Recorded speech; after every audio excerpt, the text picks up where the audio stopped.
Sekarang kita sebelum masuk bab sholat, bab mandi segala macam, perlu kami sampaikan sebelumnya masalah istihdar namanya.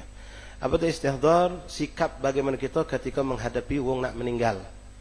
Ini penting, semua kita mungkin bakal ngalami, ikhwan rahimakumullah. Mandi ke mayit belum tentu. Iya, mengkafani mayit belum tentu.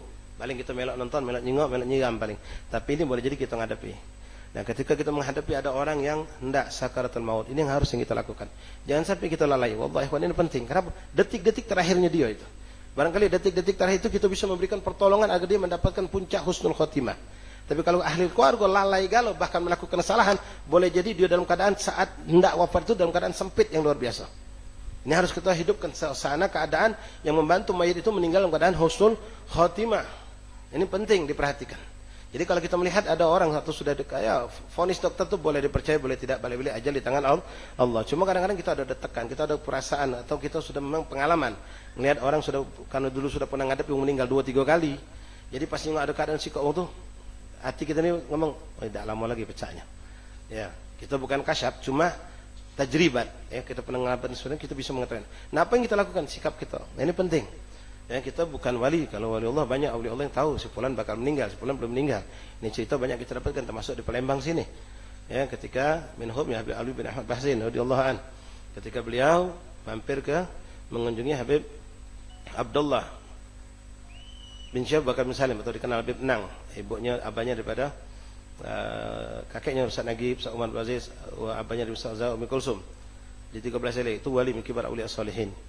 Ketika beliau sakit berat, Habib Ma'lim Nang masuk daerah 13 Sele itu. Lalu ketika beliau pulang dari majelis, diminta oleh keluarganya untuk mampir menyengok Habib yang sakit.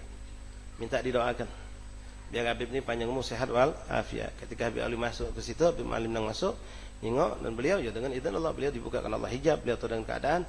Beliau tidak mendoakan panjang umur sehat wal afiat, tapi beliau mendoakan husnul khotimah. Sehingga keluarganya bingung, Beb, ngapa doakan husnul khotimah? Ngapa tidak doakan abah kami atau Habib kami ini panjang umur, kami masih butuh. Habib Ali punya jawaban yang memang itu beliau dapatkan. Apa kata beliau? Kan aku sudah menyaksikan aslaf datang mengunjungi beliau. Ya, disaksikan di situ ada Faqih Ibnu Qaddam, ada Muhajirullah, ada Abdul Segaf, Fakhrul Wujud Syekh Bakar bin Salim sudah datang. Berarti sudah datang, sudah menjemput. Kematian sudah pasti dah dekat. Wahakada. Ini pun dialami juga kita dengar karamah Habib Ahmad bin Hamid Al-Ka'ab dan banyak lagi aulia Allah yang seperti ini. Mereka kasyaf, kita tidak. Cuma kita bisa lihat prediksi, ya, bisa melihat dengan kondisi. Maka apa yang kita harus lakukan? Banyak ikhwani. Yang pertama, di antara yang harus kita lakukan, jangan kita bingungan, gelagapan. Kita bagi-bagi tugas. Pertama kali itu misalnya kita lihat sudah kritis di rumah sakit, mampu dibawa balik, bawa balik ahsan. Meninggal di rumah itu akan lebih cantik daripada di rumah sakit, kecuali rumah sakit Islam. Apalagi naudzubillah kalau meninggal di rumah sakit Kristen, ya, yang ada di situ palang salib segala macam, yaitu kita hindari.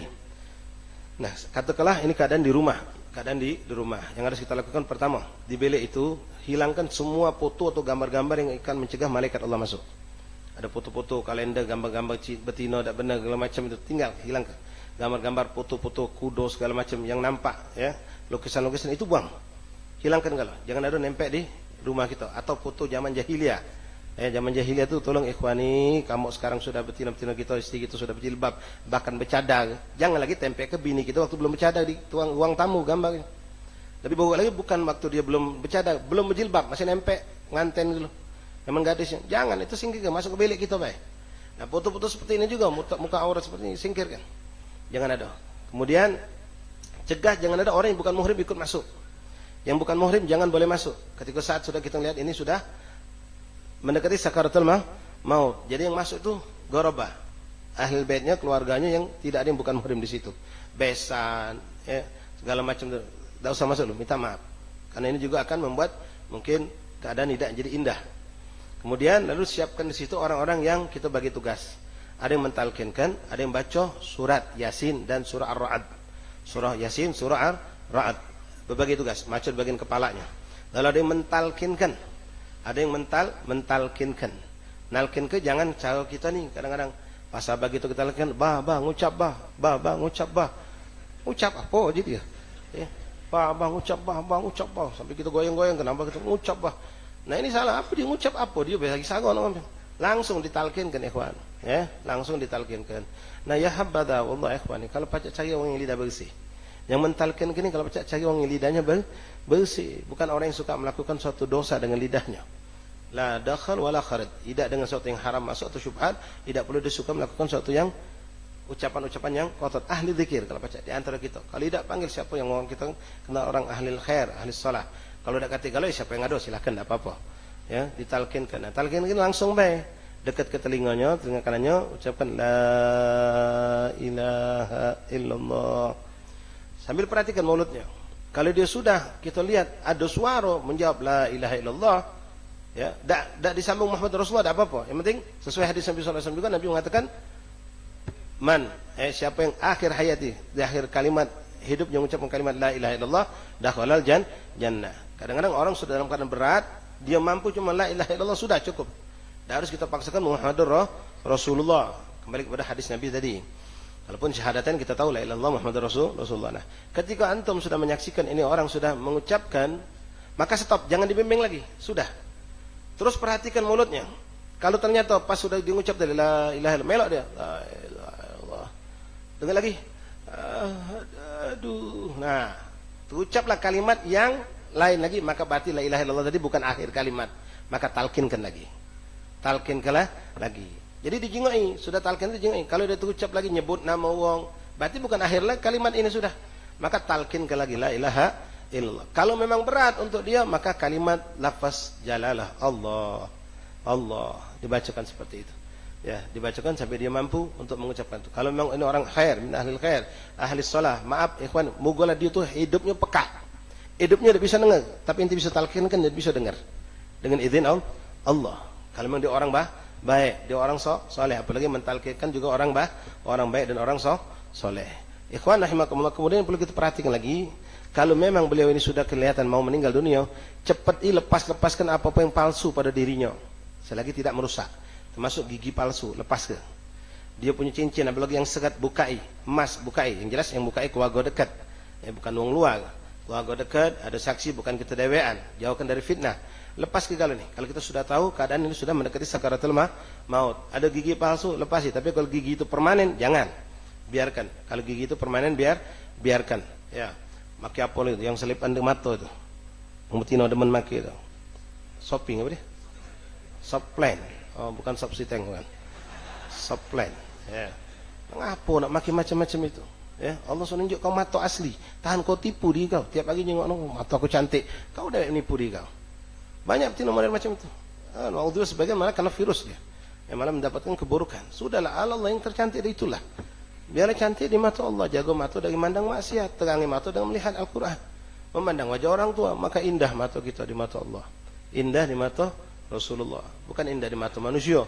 Apalagi na'udzubillah min dzalik, dengan nanti mandang macam itu dengan tujuan biar dijenguk uang. Itu na'udzubillah. Itu sudah mendekati pada perzinahan. Menjual diri.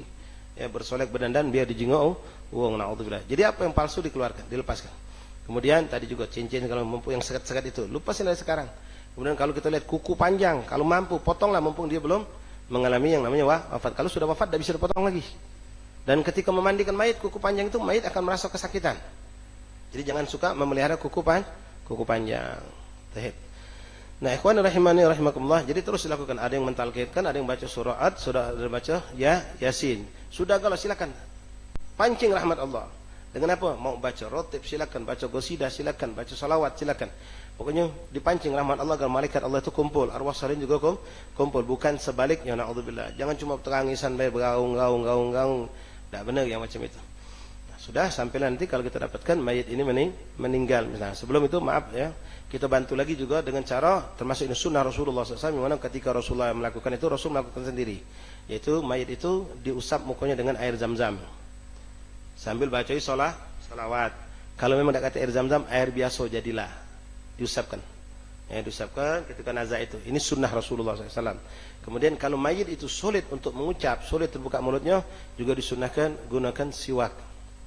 Tapi kalau orang yang biasa bersiwak hidupnya, insya Allah tidak akan sulit. Dia akan dimudahkan Allah. Bahkan Habib Ali bin Abu Bakar Al-Masyhur, abahnya Habib Bakar Masyhur. Ya, Habib Abu Bakar Al-Masyhur kita kenal, ya, tokoh ulama yang masih hidup sekarang, kibar ulama wassalihin. Kita beliau kalau salah Habib Bakar bin Ali, bin Abu Bakar lagi Al-Masyhur. Itu ketika wafat itu orang salihin ikhwani, Masya Allah. Ini ba'du salihin yang mereka tahu dirinya bakal wafat. Itu megang siwak dan beliau bersiwak. Sudah tahu dirinya bakal datang ajal. Sudah mandi, sudah rapi, sudah segala macam, terakhir yang dia lakukan siwak.